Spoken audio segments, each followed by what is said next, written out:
You're not comfortable? Not at all. I feel like I'm dying. I'm moving. This encounter takes us to the team behind the YouTube channel Caveman Hikes, led by veteran caver Troy, often referred to as Caveman, alongside his longtime exploration partner Jacob.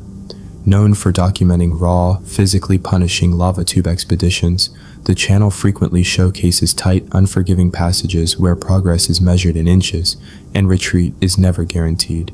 On June 19, 2022, the duo ventured into a newly discovered section of lava-filled caves, uncertain of how far the system extended or how tight it would become. What began as a routine push into a narrow tube quickly escalated into a calculated gamble with space, gravity, and endurance. I'm about to crawl up in this upper passage up here to see if I can't see how far up there I can get. Seems like a good idea. It does. Go for it. Roger that. I'll pull you out. Turning white. I'll stack when I get all the way back here though. Okay. Oh, here we go. Jacob moves forward slowly and evaluates the difficulty of the passage ahead. The desire is to see how far the tube extends away from the main cave and if it opens up into something more. But he does not want to get himself into a position which he cannot navigate out of. Even if rescue is possible, getting stuck is a very uncomfortable problem to have, and it is actively avoided. I can get in as far as you are to help pull you out if you have to back out with problems. That's no issue here as far as... I'm gonna go about another 5 feet forward, alright? Okay. Jacob entered first, descending head first through a steep, ever-narrowing lava tube that angled downward into darkness. The rock was jagged and abrasive, scraping against elbows, knees, and helmet with every movement. The passage constricted around his frame, leaving little room to reposition. Though he believed he could still advance safely, the margin for error was shrinking. One poorly judged push forward could have placed him in a position hard to reverse. As soon as I can get in there, are elbow pads going to be a problem for me? My sweater, anything? Yeah. Okay, cool. The rock camera would be helpful. I understand that. You want to do what? That would be very helpful. Is there room to turn around and come back? Yeah. Okay. 100% yeah. Oh my goodness. But you'll have to go off of John Jones' drop. I understand. So Jacob went face first down a drop down there. Up ahead, there's an abrupt drop in the tube, which Jacob has successfully crawled. This section requires the caver to drop down in a slightly vertical manner. Woo! It's a little tight through here, but I can keep moving my elbows through. So as long as I can keep bending my elbows, Yeah. I'm okay. This little knuckle here is gonna give me fits though. Oh yeah. It did it before. I think it'd be fine. Holy cow! Who knew?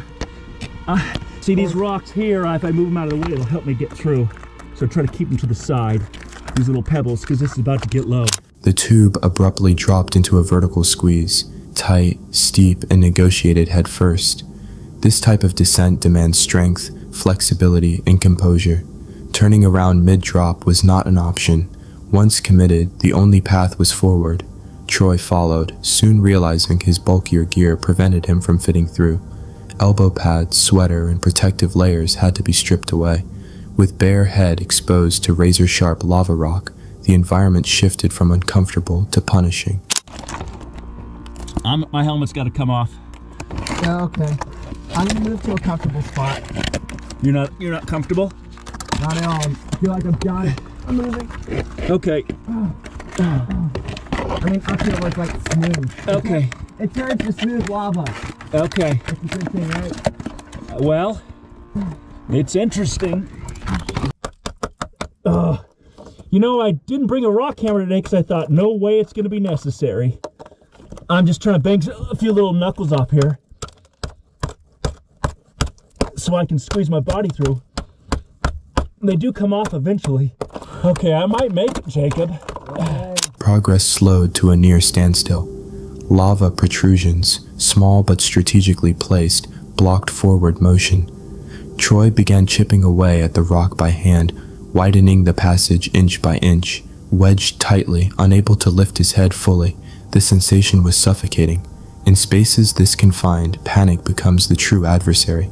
His breathing accelerates, muscles tense, and every movement demands more energy than the last.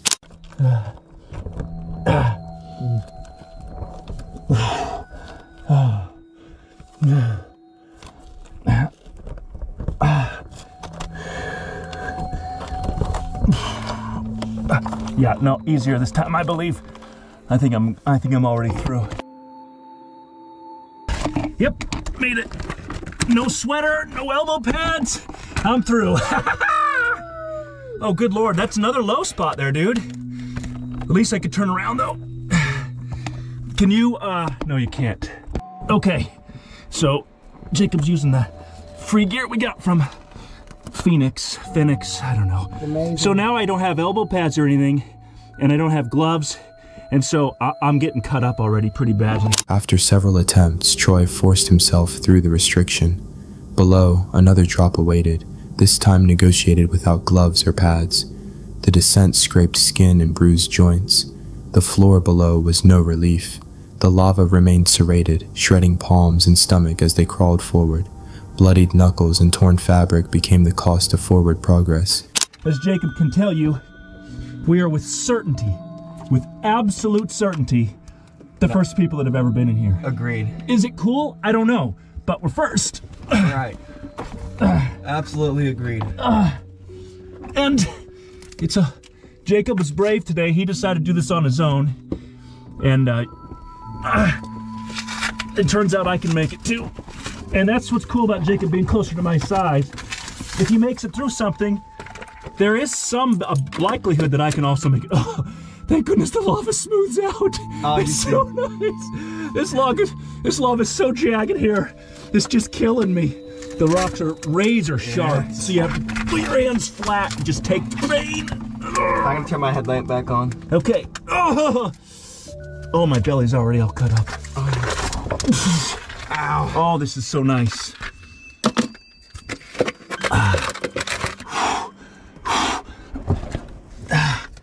Okay, good. We can get Jacob too. Beyond the drop, the passage opened slightly, enough to sit upright. For the first time, they were certain they had reached a section no one had entered before. The cave had more than doubled in mapped length, yet even in that small chamber, the ceiling remained low, and the exit required re-entering the same punishing squeeze they had just conquered. First, up, back, up, back. Ow, my knee. I'm not wearing knee pads. So pressing against that is just so painful. And it just really sucks.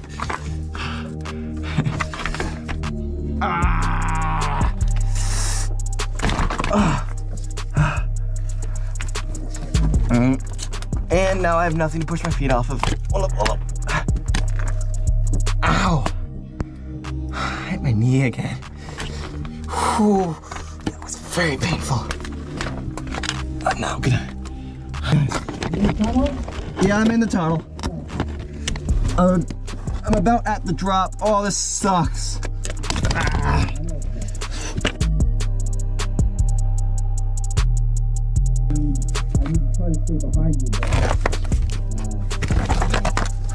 Oh, this is gonna take so long. Jacob's passing the clothes. Am I? Yeah, and I see my little flashlight there too. It's all right. It's gonna be hard to drop back. I know it's going to be hard to drop down head first, huh? The return climb proved equally grueling. Moving uphill through the narrow tube offered more control, but the pain intensified. Knees struck rock, elbows jammed against walls. Every backward shuffle risked slipping into a position that could trap them mid-ascent. The camera captured strained breathing and labored movements as Jacob forced his body back through the same birth-like constriction that had nearly halted them on entry. Can't believe it's a cave. Yeah, you're the man, dude. For rolling down this thing head first. It's very steep. Just like that. And now, I got the big dive to make. You probably scrunch up in a ball and could drop out this feet first, huh? Okay, and then dropping down here, which is fun to do. I'm happy now. I already feel better about my life because that was awful. And then you just come down, and this is what I always say, roll up into a little ball, and then, ta-da! I can see sunshine behind you. Let's go get in it. I hate everything. Eventually, both men stepped back into daylight, cut, bruised, and visibly drained. They had pushed the cave beyond its previously known limits, but the accomplishment carried a sobering truth. In environments like that, danger does not announce itself with drama. It builds quietly, a shoulder lodged a few inches too deep, a helmet angled the wrong way, a surge of panic that steals breath and clarity at the same time. Had one of them stalled inside that vertical squeeze, unable to move forward or retreat, the ending would not have been relief in the sunlight. It could have required extraction, or something far worse. Rescue operations in lava tubes are slow, technical, and unforgiving. A single miscalculation in a passage barely wider than the human body can turn exploration into entrapment within minutes. When stone presses against ribs and oxygen feels thin, even seasoned judgment can begin to falter. The footage captures resilience and resolve, yet it also exposes the subtle line between calculated risk and overconfidence, especially when the reward is being the first to push farther. Rock shaped by heat and time does not adjust to ambition. It remains indifferent. That day, preparation and teamwork carried them through. But lava tubes do not warn explorers when they are approaching their limit. They simply enforce it. And sometimes the greatest danger underground is not the darkness itself, but realizing how close you came to never seeing the light again. This encounter centers on solo explorer Pasha, the creator behind the YouTube channel Pasha Brill. Known for pushing himself into physically and psychologically extreme environments, Brill often documents challenges that test endurance, fear tolerance, and survival instincts. On December 16, 2025, he uploaded one of his most intense explorations yet, an unsupported descent into a narrow underground cave system undertaken entirely alone. Beneath an unassuming patch of earth lay a claustrophobic network of clay tunnels stretching deep below the surface. With no team, no ropes, and no communication equipment, Brill rappelled down to a small burrow-like entrance, unstable, tight, and visibly prone to collapse. The walls apparently looked of soft clay, knowing one wrong shift of weight could seal the exit behind him. Still, he entered.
As he moved past the mouth of the cave, the tunnels narrowed dramatically. Long, suffocating corridors disappeared into total darkness. The deeper he crawled, the more the passageways twisted, branching unpredictably. His only safeguard was a timed check-in. If he failed to respond his people within 10 hours, they would call for help. But he knew very well underground, time distorts, and 10 hours can become a fatal miscalculation.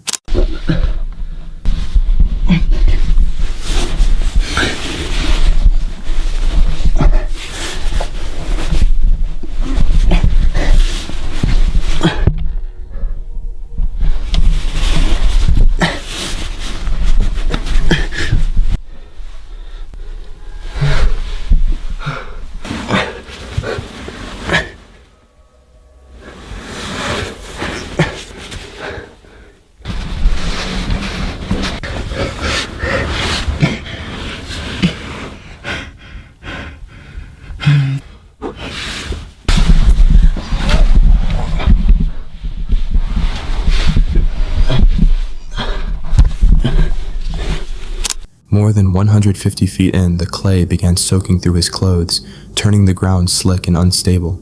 Breathing grew heavier in the stagnant air. At points, he was forced to bend his body into unnatural angles just to advance inches at a time.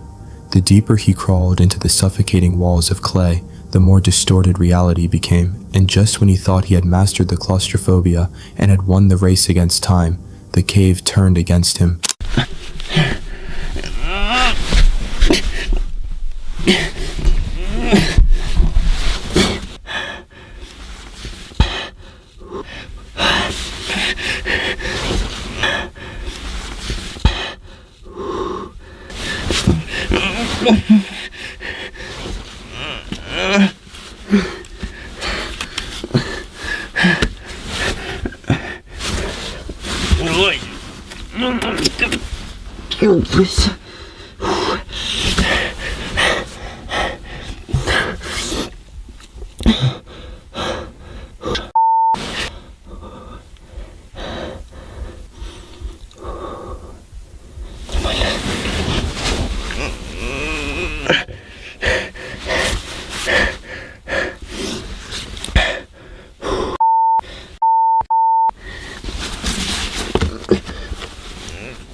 Brill became wedged inside a narrowing section of the tunnel.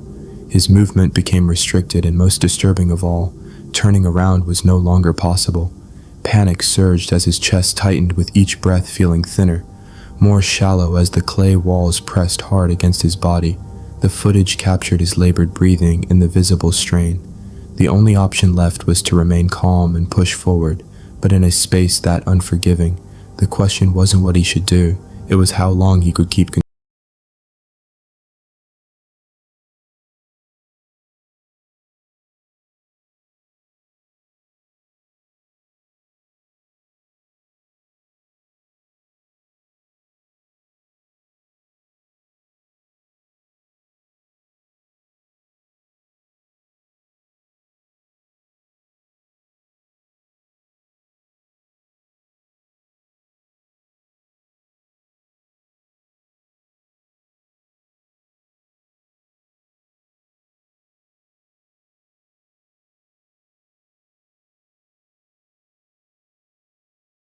The branching tunnels made navigation uncertain. He could no longer clearly identify the direction of the exit. After nearly 5 hours underground, Brill detected the faintest current of fresh air, a subtle shift that suggested proximity to an opening.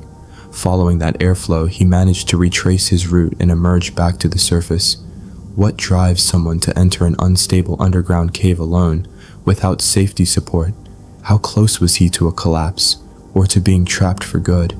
And if the panic had lasted just a few minutes longer, would the ending have been very different? The 10-hour check-in sounded like a safeguard, but deep inside a twisting, unstable cave, it was more a ticking clock than a guarantee of rescue. If disorientation had lingered, or exhaustion had dulled his thinking just a little longer, the gap between distress and response could have become critical. Alone underground, without food, water, or immediate support, would have depended entirely on how long he could endure before help even began to reach him. In a place where time stretches and every breath feels heavier than the last, even a small setback could have altered the outcome completely. The uncertainty surrounding the encounter lingers. Some believe fear is only an idea until it is confronted head-on, but facing it can carry real, lasting consequences. For some, that belief builds resilience. For others, it changes everything. And in places where the earth presses in from every side, survival may depend on nothing more than steady composure, and a faint current of air guiding the way back to the light.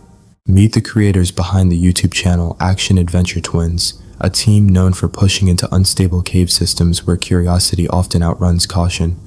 Their content focuses on hands-on exploration, digging, squeezing, and navigating unpredictable underground terrain where each breakthrough is earned through persistence and risk. On December 20th, 2025, they returned to a hand-dug riverside cave, an entrance carved out over days of labor, determined to force a breakthrough beyond a restriction that had already turned them back once. What began as a promising push quickly shifted in tone into something they never saw coming. Alright, check this out, guys. Our friend Matt here has this cave like 15 minutes behind his house, and he spent 3 days digging this thing out, and it leads to like this cool waterfall cave. It's right here next to the river, and we're about to go inside of it and try and push deeper than anyone's ever been inside of it.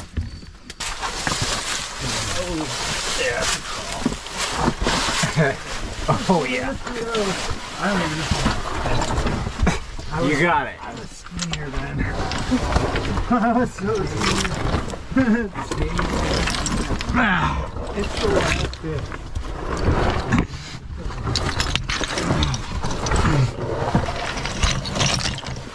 Oh, it's roomy over here. Oh yeah, it opens up. I can do this. There's so many crates on this field. Is there? Yeah. Whoa. There's a skeleton.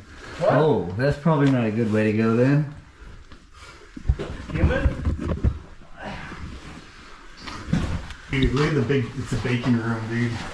That's Baconator. crazy. Wow. The Baconator The Mystic flow Formation. Yeah, that's a good one. Look at how sawtooth it is. Yeah. So nice. This is what sucks about this. The stupid popcorn shit gets you. It just grabs you. Dude, this is like the horror chamber. Yeah. Yeah, there's so many of these things. Beyond the entrance, the passage opened briefly into decorated chambers where sawtooth limestone, mineral formations, and clear flowing water cutting through stone quickly caught their attention. But as they advanced farther into the system, the terrain began to shift. Solid footing gave way to thick mud, loose gravel slid beneath their weight, and portions of the ceiling showed subtle signs of instability, all while the passage narrowed into a low, water-fed restriction that left little room for error.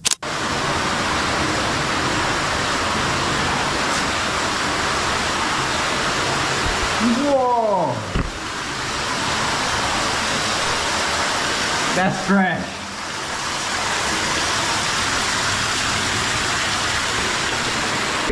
What? There's like an amethyst bone. What? A purple bone? A what?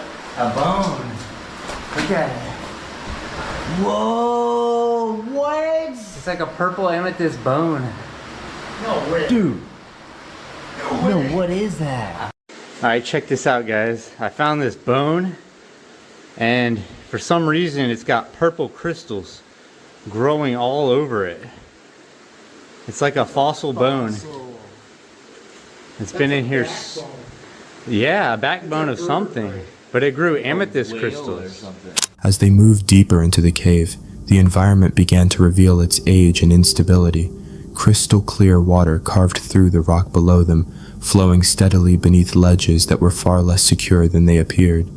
Embedded along the wall, partially concealed by mineral buildup, they noticed what appeared to be a bone-aged and covered in purple crystal formations. The passage ahead offered promise, but not comfort. The water below continued to move, the ceiling remained unstable, and the passage ahead narrowed again. Whatever history the cave preserved, it demanded careful steps in exchange.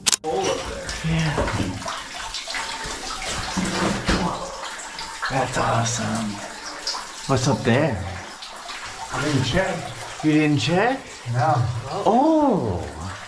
There's like a fossilized pipe sticking out of the ceiling. What? Dude, that is like an ancient pipe. Oh my god, come over on this side. What the heck? It's like a tree trunk. Whoa! I think that's an ancient tree trunk. Dude, that's a fossil. That is insane. That's crazy. That's one of the coolest things I've ever seen. Look at that. What do you think it is? A tree. Yeah, it gotta be something. Vegetation. Pressing farther into the chamber, they encountered another relic suspended in the rock, a massive fossilized tree trunk embedded in the ceiling. Its surface was hardened and mineral-stained, locked in place for what could have been millions of years. This was no ordinary cave formation. It was a remnant of a prehistoric landscape, preserved when this region lay beneath ancient waters.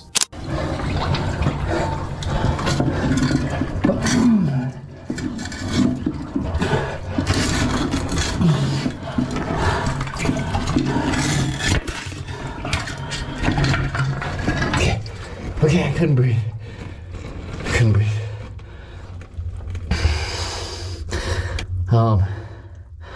I got jammed up with the shovel. Okay, I'm gonna hold my breath and get the shot for y'all. See if there's something over there.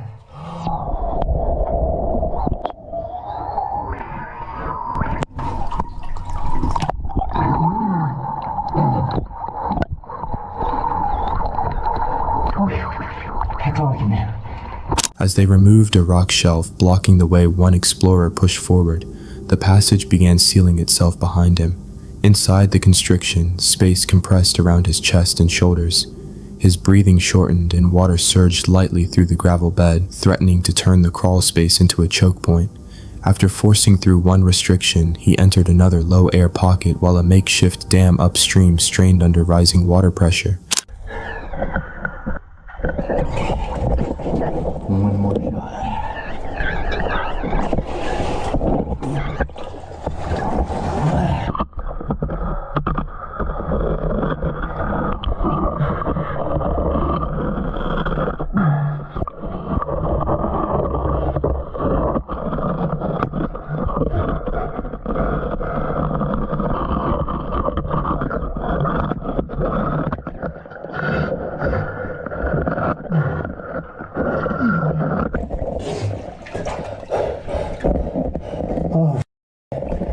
Oh, dude.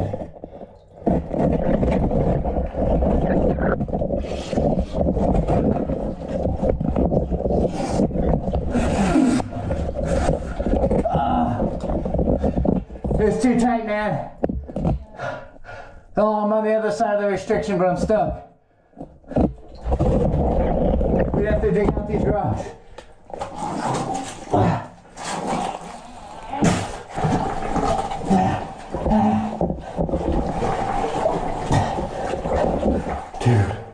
Dude. Hey, bro. I think the rocks are actually piling up. Dude, the rocks are piling up. I don't know what to do. I understand. Well, you just gotta come over here and dig them out. With one final surge of effort, he forced his body past the primary restriction, scraping through stone that seemed intent on holding him in place. For a brief moment, there was relief once they found a space to breathe, but the relief did not last. Gravel loosened by the shifting water began piling against his hips and torso, slowly locking him where he lay. The upstream dam, built to slow the current, strained under increasing pressure, and if it failed, the collected water would rush directly through the narrow channel he occupied. The danger was no longer squeezing through the passage. It was whether the environment would close in before he could free himself. Hey, James. Don't let the dam fail. Just let it go over the top of the dam. Or like, dude, I don't know.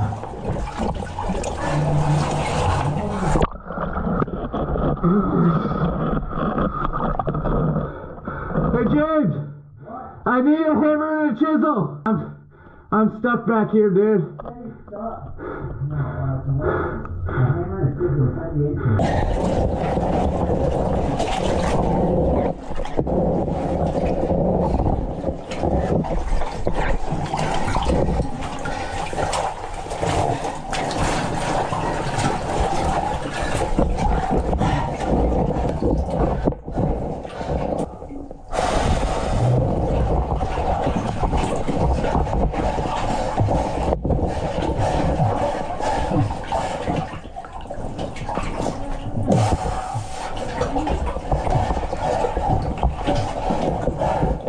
I'm caught. As the pressure mounted, urgency replaced hesitation. He was caught in between the sharp rocks and was unable to shift without worsening the collapse around him. The loose stones continued sliding inward, tightening against his legs and waist while the confined ceiling forced him to keep his face inches from the water. Each movement had to be measured because much force could dislodge more debris and he would remain pinned and injured. I'm just gonna shove my head underwater. I don't know what to do. Don't splash. Just whatever you do, don't make a wave. Okay.